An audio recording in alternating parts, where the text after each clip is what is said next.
Hello everybody again, a huge warm welcome to you beautiful subscribers out there. A lot of love and respect coming out from me to you all for following me on my journey still. And I'm still journeying, and I will be for quite a while. I know it will be, but it will not be forever, I assure you of that. So I'm now on my fourth shift. Now, I've already done 2 reduced rests, and they've just given me a Northfleet with a Dagenham drop and an Allington collection. So I'm going down south. If you don't know where Allington is, it's not far from Ashford in Kent. So yeah, I'm looking at another 13 hours, and then they just told me tonight that tomorrow I've got a Snodland with an Allington collection again. What is wrong with these planners? Do they not know anything? And I told them, look, I need a short one for tomorrow. I need to finish early so I can get back, do my chores, because I'm supposed to be playing golf with Woody tomorrow. That is not the excuse. The excuse is that I cannot do another long run. I can't do another 13 hours. It's impossible. I'm breaking the law for a start, and I'd have a massive infringement against me. And plus, I'd have to sit in front of that flaming computer doing my test again to get back on the road, so I understand the not going over the 3 reduced rests, which I totally understand, but they're pushing me to do another reduced rest, which would make 4, which is very bad on their part, not mine, because I've already told them that I cannot do it.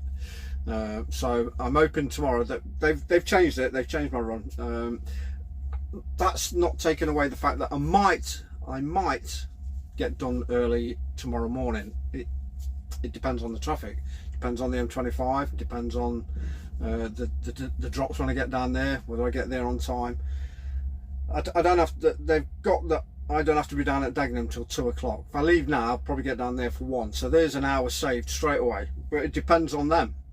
It depends on Tesco's and how long it takes them to tip me, and how many people they've got on the bay at the same time. So it's out of my hands in some respect. All I do is just drive down to the location. That is it. As soon as I get there, then it's up to them. But I'm still potentially looking at a 13 hour, and they want me to push out another one that caused me a massive infringement. Once again, I think it's wrong, but I've already told them that I cannot do it. So they've changed my shift. I've got another run, which is good. It's still going to be touching nearly 12 hours because I'll be going up north tomorrow. But this is the kind of thing that we've got to watch as truckers. We can't break the law. Everything's governed by our tacho, regardless. Our times, whether we're over accelerating, over braking, over speeding, cornering, everything is recorded on that tachograph. Especially time. Time is essential for drivers, and once you breach a certain period in time, then it causes what we call infringements, and they can amount up to a lot of money, and I'm not talking hundreds, I'm talking thousands in fines. So that is why we've got to put the umbrella up, and we've got to protect ourselves, because they won't do it in there, and the firm before GXO, they didn't bother neither. So we as drivers, we have got to watch. We've got to look after ourselves, and that's the only way that we can. The only way that we can do it is by telling them, no, I cannot do it. It's not worth my license. It's not worth me losing my tacho or anything like that. It's not worth me, because they're not going to fork out the fines. They're not going to fork out the £2,000 fine once you go over another 15 hours or another 13 hours and breach 4 reduced rests, or breach your 3 reduced rests and go into your 4th. That turns into thousands of pounds. They're not going to pay it. The firm's not going to pay it. It's up to us. It's up to us as drivers. We get caught, we get done. Simple as that. So yeah, that's me covering my own back and telling them, no, I'm not doing it. You've got to look after number 1. And I was always taught that when I was in the military. Always look after number 1 and your buddy next to you and your buddy to the right as well.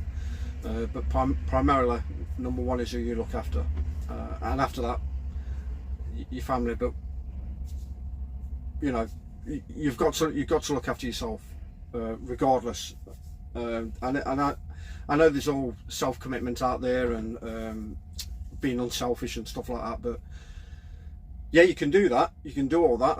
That's fine. It shows that you're a good person at the end of the day, but you've still got to look after yourself as well.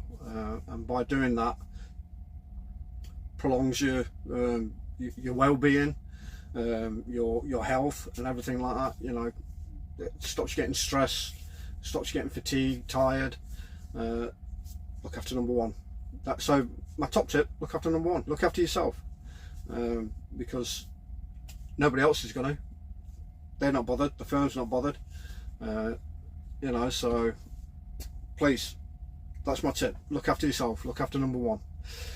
Right, so I'm off down south. Yeah, last night was it was horrendous. I went down Southampton. I was down south again. I was down in Southampton, and I knew it was going to be a long one anyway, because when I got to my final pickup, which was at the flour mill in Andover, I kept pressing the buzzer on for the guy to come out and collect my key. I'd already put the salvo lock on. I was on the bay. I'd disconnected. Went to take the key to the door. Just kept pressing the doorbell. Just kept pressing. I stood there for about 10 minutes. Nobody answered. Still pressing it. 15 minutes later, he comes and tips up. I'm like, mate, I've been on the bay for 15 minutes. I'd like to get back before 10 o'clock if possible. Oh yeah, okay, I'll see what I can do. 25 to 8 I left there. Seriously, you ask for these things, you know, you try and be polite as you can, and I asked him. I said, look mate, I need to get back, as you know, otherwise I'm going to be on another reduced rest, so I'd appreciate you loading me as quickly as possible, please. Yeah, no worries.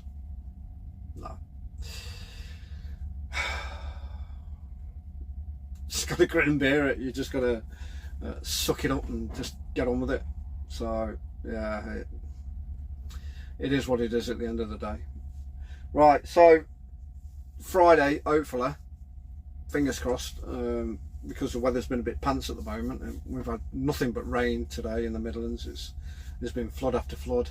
The A5 especially coming back. When I was coming back from Southampton, I came up the M42 and off at Junction 10 on the A5, and there's like an underpass that was flooded all the way across the Central Reservation, and it was just it's only water.